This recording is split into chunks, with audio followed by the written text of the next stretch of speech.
पावसाळ्याला सुरुवात झाली. आषाढ महिनाही गेला. तर श्रावण महिना आलेला आहे समोर आणि आज आहे एकादशी. तर चला म्हटलं तुमच्यासोबत छोटासा व्हिडिओसुद्धा शेअर करावा. तर आज मी एकादशी निमित्त भगरसुद्धा बनवत आहे आणि छान पूजा वगैरे झालेली आहे. तर इथे मी तुम्हाला दाखवते. सकाळची पूजा वगैरे आटपून झाल्यानंतर लगेच मी एकादशीची म्हणजेच विठ्ठल रुक्माईची सुद्धा पूजा करून घेतलेली आणि अशी सुंदर अशी विठ्ठल रुक्माईची पूजा झालेली आहे. तर मला उपवास असतो. तर एकादशी मी आता 1 ते दीड वर्ष झालं असेल तेव्हापासून करत आहे. तर दर एकादशीला मी अशा प्रकारे छान अशी किंवा एखाद्या वेळेस साधं सिंपल सुद्धा देवाची मांडणी करते किंवा मग देवाची छान अशी पूजा करते. तर आज मी भगर बनवणार होतीच कारण साबुदाणा मी टाकायला विसरली सकाळी. तर त्याच्यासाठी मी आलू घेतलेला इथे 1 तर मिरच्या घेतलेल्या भरपूर अशा कारण थोडंसं तिखट वगैरे खायची इच्छा होते उपवासाच्या दिवशी. तर आता दाण्याचा कूट आणि हे सगळं मिक्सरमधून काढून घेतलेलं आहे छान आणि चला तुमच्यासोबत मी भगर कशी बनवते याची रेसिपीसुद्धा शेअर करते. तर कढईमध्ये मी कढई गरम करायला ठेवलेली. त्याच्यामध्ये तूप किंवा मग मी शेंगदाण्याचं तेल वापरते किंवा मग शेंगदाण्याचं तेल जर नसेल तर मग तूपसुद्धा वापरते. दोन्हीपैकी असं आपण काही वापरू शकतो. पण साधं तेल नाही टाकायचं.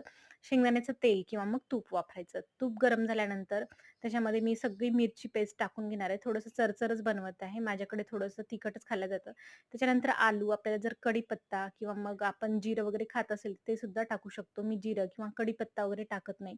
कोणी-कोणी याच्यामध्ये टोमॅटो सुद्धा कट करून टाकतं. तर आपल्याकडे जशी पद्धत आहे तशी बनवा. पण या पद्धतीनं बनवली ना एकदम साधी सिंपल पण एकदम टेस्टी लागते. नक्की तुम्ही अशा प्रकारे बनवून बघा. छान याला तिखट फ्राय झालं ना, मिरची फ्राय झाली त्याच्यामध्ये आलू मस्त फ्राय करून घ्यायचा. पाणी टाकायचं भरपूर, मीठ टाकायचं, छान याला उकळी येऊ द्यायची आणि त्याच्यानंतर आपल्याला भगर ही धुवून घ्यायची स्वच्छ. कारण एखाद्या वेळेस याच्यामध्ये खडे राहतात बारीक, जी रेती राहते त्या साइजचे छोटे-छोटे खडे असतात. छान एकीकडे पाणीसुद्धा उकळून झालेलं आहे आणि अशा प्रकारे 2 ते 3 वेळेस धुतल्यानंतर अशा प्रकारे आपल्याला राळून घ्यायचं. म्हणजे हातावरती अद्धर पकडायची ही भगर जी असते ती. अशा प्रकारे पकडली ना, तर खाली जे काही खडे वगैरे असतील, तर ते सगळे खाली राहून जातात. तर सगळी मी भगर टाकून घेते. इकडे बघा थोडेफार याच्यामध्ये खडे तर नव्हते, पण काहीतरी असं कचकच लागते मग एखाद्या वेळेस, तर त्याच्यासाठी असं राळून घ्यायचं. त्याच्यानंतर छान उकळी येऊन द्यायची.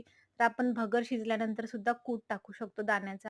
किंवा मग अशा प्रकारे उकळी आली, की छान त्याच्यामध्ये जेवढा पाहिजे तेवढा कूट टाकून द्यायचा. भरपूर टाकायचं त्याच्यामुळे टेस्टी भगर होते आणि पाणी आपण तर टाकलेलं आहे, पुरेसं आहे तेवढं पाणी. तर वरून सुद्धा मी पाणी ठेवून देते, जेणेकरून मस्त भगर शिजते.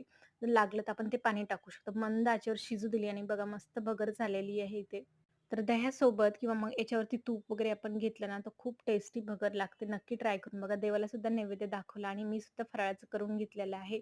तर कसा वाटला छोटासा व्हिडिओ आवडला तर नक्की लाईक करा, शेअर करा, कमेंट करा आणि सबस्क्राईब करायला विसरू नका. भेटूया अशाच नवीन छोट्याशा व्हिडिओमध्ये.